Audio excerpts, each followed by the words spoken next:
Okay, Ilonggo version. Tingnan nyo guys ang aking alaga na isda guys oh. O napapagod siguro to kakalangoy guys. Ano nangyari sa kanya to guys oh. Nakalimutan niyang huminga. Ay tingnan nyo guys oh. Isang taon na tong alaga ko guys. Pero hindi ko maintindihan bakit ito nangyari sa kanya. Tingnan nyo guys oh. Hindi na to sa gagalaw guys. Tingnan nyo oh. Ganito daw pag may alaga kang isda daw. Pag may pangit daw na mangyayari daw, upok daw to sa isda guys. Tingnan nyo guys oh. Papasik-pasik pa yung mga kasama. Yan po sa kanya, hina-hina na talaga siya guys.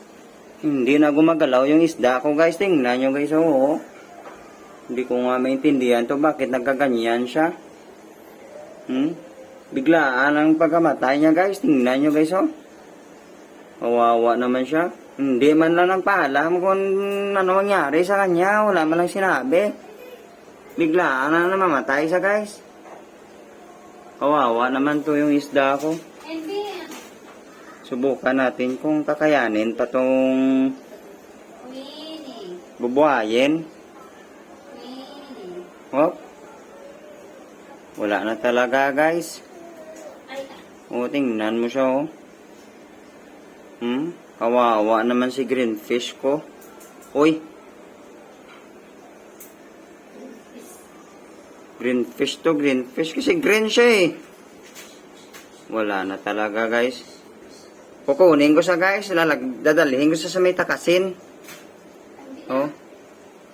Sisibutin ko sa guys ha. Hirap naman dito tang kukunin tong isda na to.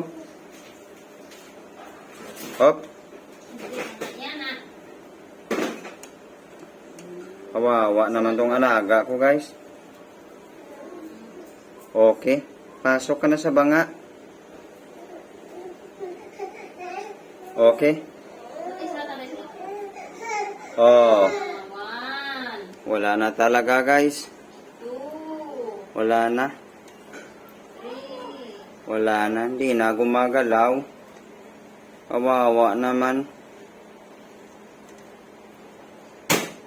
Titingnan natin. Hindi ko alam kung ano talaga tong cause of death nito guys.